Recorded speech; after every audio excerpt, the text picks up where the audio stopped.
Welcome to the Terrordome, baby. We swarm. Welcome to the Terrordome. We swarm. Let them know. We swarm, baby. We swarm, baby. All day long. Ladies and gentlemen, welcome back to another week, another episode of Tales from the Terrordome. Got a special one today. We have the new offensive line coach at Virginia Tech, Coach Matt Moore, on the podcast. 2023 Broyles Award nominee. Put several dudes in the league. Over 15 all conference players in the last 10 years. This dude is a hoss whisperer. Coach Matt Moore, how are you doing? Man, I'm doing great. It's amazing how when you have good players, it makes you a better coach, isn't it? Yeah, man. I guess I had said on the phone like 20 years ago, we never would have thought that a coach from WVU was coming to Virginia Tech. But somebody with your pedigree and the resume that you have, when the WVU, when I guess Coach Brown was let go and then all the staff was figured out where they were going, I'm sure you had a lot of suitors. So what set Brent Pry and the Virginia Tech Hokies apart from other schools that may have wanted your services? You know, we had talked a couple of years ago whenever they had whenever he had made a change in O-line coach, or whenever before he had hired Coach Crook, we had talked, and I really liked him, really liked the staff, talked to several guys on the staff. It just wasn't good timing for me at the time. It didn't work out for me at that time. And then when it came back around 2 years later, I really, this place really suits me from the standpoint of, where you're living. I love this place. It's a beautiful area down here. I love the college town more than a city, and just, what the Hokies are about, man, about blue collar, about, being able to run the ball, playing defense, being a great special teams. Just, the tradition here is awesome, man. The people are great. You can't beat the atmosphere. And it's just, recruiting to this place really excited me, man. I feel like this is a great place for kids to come to, to get a great education, to play big time ball, and to get themselves ready for the next level. There's been a ton of great O linemen come through here and go play in the NFL. And I was just, all those together just really excited me to be able to come here and to, to help him get this thing going the way he wants it to go. And as a lot of Tech fans and Southwest Virginia residents will tell you, you're finally at the place where Country Roads was written about. That's funny. I've heard that a lot. Like, that's not even about West Virginia, Yeah. That's good. I guess a question that everybody is wondering is, and I might need your help clearing up his pronunciation. Is it Remack or Remick for the people that don't know? Tomas Remick. Tomas Remick. He was an all-conference guard in the Big 12, comes to Virginia Tech. You move him to tackle from the guard position. What was the thought process and conversation behind moving the all-conference guard to right tackle or left tackle or whichever tackle? It was really more about what we needed. He's a team guy. It was about what we needed, and we needed him to be able to play that tackle spot. And I've always thought he could play there. It's just, I had White Milam, who was a day 2 draft pick this year at left tackle, and I had him and Wyatt on the same side for 3 years, and they just really gelled together. And I had a good right tackle that I didn't need to move him out to right tackle, and he really just flourished to get that guard spot. I think he finished the season as one of the top 3 ranked PFF guards in the country. So he does his job. He does a really good job, and just, moving him out to tackle not only helps the team, but also helps him from the standpoint of, getting to the NFL. You show those guys, hey, I played guard for 3 years. I was an all freshman, All-American. I was an all conference player. Now, you move out there to tackle and get it done at tackle. It really just helps him also. So really it was a win-win for both of us. No, absolutely. And I guess when you take another job, do you often go back and look at, like, as far as like the incumbent linemen that are staying, like the people that are being retained in the room versus the people that have left, like, do you go and look at their past season tape or whatever to see, like, hey, looks like I got to fix this, or I'm going to do it this way? I got an assistant O-line coach that works with me, Jens Danielson. He and I coached him in college, and we've been together now for 4 years. And you know, when I got the job down here, and we hired him, and you know, we came down here, and you know, we lived in this rent house I'm in. We had nothing but you know, 2 blow up mattresses and a couple baseball chairs, man. We spent a ton of time at the office watching film of all these guys that were here, and you know, what was difficult was having to go back and watch practice tape, because you know, there's not many guys that were returning that actually had a lot of film. You know, Johnny played a good bit. Monty didn't play much at all. You know, so I didn't have a lot of film on these young guys that wasn't practice tape. So I had to sit down and watch this practice tape on them and try to get an idea of, you know, where they were in their development, and, you know, what I thought they could play, and, you know, if I thought they could help us in different areas. But yeah, it's, you know, we're really returning a bunch of guys that hadn't played a whole lot of snaps, with the exception of Tomas. Yeah, and I guess another interesting dynamic is, you know, you come here, there's a couple guys that are left over, but then you're able to bring like 3 or 4 of your own guys that you're already familiar with into a room, and they might even be younger than the guys that are there, but they already know what you expect and what what you teach. So how are they? I guess it makes it easier for you because they're able to be with the guys when you're not there and be like, hey, this is how he's gonna tell you to do it. Like this is how this is how it is. Like that must be like an interesting dynamic, but also like makes it maybe an easier transition. You know, it was really good because we had developed, I say we, Jens and I had developed a really, really good culture in our O line at West Virginia, in that room. You know, from the time I got there, you know, it's 6 years later, we've got 4 guys off those 6 teams, you know, actively playing in the NFL, which is, you know, it's not like West Virginia is just a hotbed for 4 and 5 star, you know, O linemen. So we developed some of these guys and really worked hard to develop them. And the guys that I had at West Virginia, by them getting in the portal and coming here, they were able to bring that mentality. And it's really about a pro mentality, a preparation mentality, a work mentality. They helped me bring that mentality here to like, hey, this is how we do it. That was the big thing about Tomas coming. Tomas, what you want to do in an O-line room is, once you get the culture going, you want young guys to come in and watch how the older guys do it.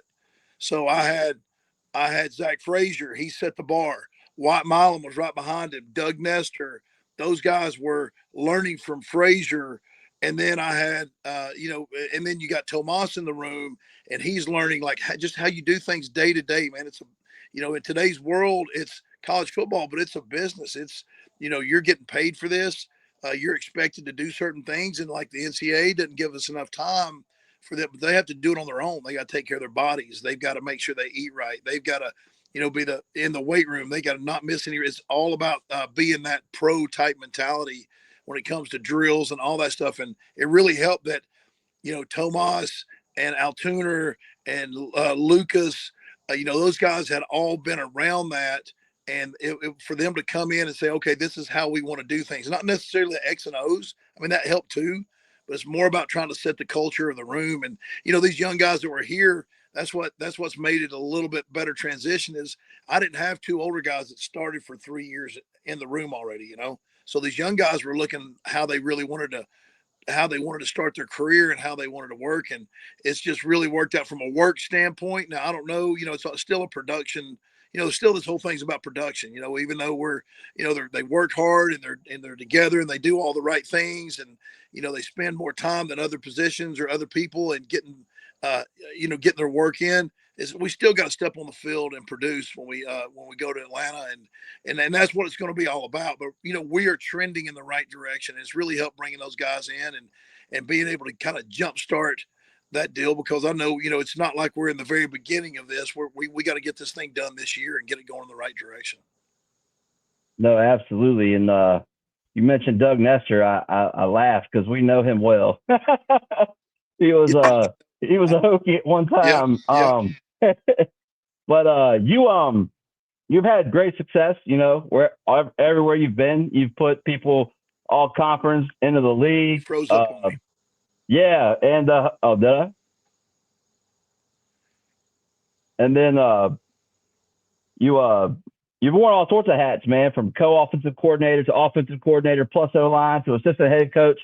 How much, I guess, easier does it make it for you to come into Virginia Tech and like really just lock in on the offensive line? Yeah, it does. I mean, even though I've had those times, they were always limited. I was still, my number one priority was always the offensive line. It was always making sure that room's heading in the right direction, recruiting wise, that room's, doing the right things, in the weight room and conditioning. It was always about the O line. So, and the thing about coming in here is, with Coach Pry having a defensive minded head coach, it's a change. It's different. It's something I've been with an offensive guy the past 10 years. So that's been something that's been different, but it's been good. It's practices are probably more physical, not as many reps, but they're more meaningful reps. So that's been something that's been a good adjustment for me to kind of see how we're doing things on that end, and really tell you the truth, man. Like, the old saying, "Iron sharpens iron." I mean, like our defensive line, man, they play super hard and they're really talented. And I tell my guys every day, like, man, going against these guys, you're gonna be so glad you did when the season starts. You're gonna be so glad that you went against some of the top level players in the league every day. And I feel like O-line, D-line, they like each other, but they compete their butts off against each other. And it's a bloodbath every day. It's people getting after people, and it's training. They're competing, and they're grown men, and it's really making my young guys way better. Like even Tomas says it. Tomas is like, man, I hadn't, the way these defensive ends rush, I haven't seen this type of speed rush, power rush type stuff, in several years, except in games. So it's helping him become a better player. And, that's what it's all about. We go out there and we spend this whole month of August camp, getting after each other and just trying to, at the same time we're a brotherhood, but at the same time they go out there and it's really competitive, and it's guys getting after each other and trying to make each other better. No, absolutely. JC himself was quite the aggressive pass rusher. So he mirrored the kids mirror him. He does a really, really good job with those guys, and they strain and they play really hard, and they're a veteran group. They got some really good older players that it's fun to watch. I mean, like watching them on film and watching them chase the ball, and like it's gonna be fun to watch those guys. And like I said, it's a challenge for us every day. We go out there, and it is a challenge to move the ball. It's a challenge to protect the passer, and I keep telling them, like, look, guys, you want it like this. Trust me, I know it's hard. But I've been part of those teams where you weren't very good defensively and you went out to practice every day and you weren't challenged and you moved the ball up and down the field. It makes you feel good. But then all of a sudden on Saturday, you're like, wow, where did that come from? And I feel like the way we're pushing each other right now, I know the way they're pushing us, it's going to make Saturdays, not as difficult for us. Yeah, we're excited about that. In about 2 to 3 weeks, we have a massive matchup with a lot of old storylines with a familiar face across the sideline. And I remember when you were at Troy, you went into LSU and you beat LSU. So let's try to make some more magic happen down in Atlanta. Yeah. I don't think it would be quite that much magic. But I don't think it'd be quite that. That was a very that was a lot of magic that happened in that one. But we're I think our guys are ready for the challenge. It's definitely going to be a challenge. They are a really good. It's like when I coached at Troy originally with Larry Blakeney, his quote was always like, boys, when you go to an SEC venue, generally you're going to see SEC players. So that's what we're going to see, and our guys are really up for the challenge. To go out there and test their skills against a group that's supposed to be super talented. Yeah, no, we're definitely looking forward to it. We're excited about the running backs, and we're excited about Montgomery and the scheme that you and him are going to cook up together. And it's it's very unknown, which is a great thing for you guys strategically as far as opponents go. They don't have tape on what we're going to do, and we don't, and it's going to be new for us too. So we're just excited to see to see it get turned around. And like I said, like past couple of years, I feel like O-line had been kind of like one of our it wasn't viewed as a strong point. And now that you're here, I think people are starting to view it as hey, like this is going to be one of our strengths in the trenches. And games are won and lost up front. It's not just a cliche saying; it's the I fact. agree. And it's it's one of those things as a new guy when you come in somewhere, everybody's so excited to meet you, so excited to see you, and I'm still in the honeymoon phase. They don't know, if we're going to be any good or not, so they just assume we're going to be really good. And I know I tell everybody, I said, look, man, if you're this excited to see me in next January, I'll have done my job, and that's my goal is to do that. And these kids are really working hard, and it's going to be an uphill battle. It's going to be one of those things where we got a bunch of besides Tomas, we really got a bunch of unchallenged guys that hadn't really gone out in a venue like the Mercedes-Benz Dome in front of 80 whatever thousand. Like, I really don't know how they're going to react. I got both centers are redshirt freshmen. Both the guys that are battling for that spot are young. The left guard Lath is a redshirt sophomore, but didn't play at all last year. So he didn't really, played very little last year.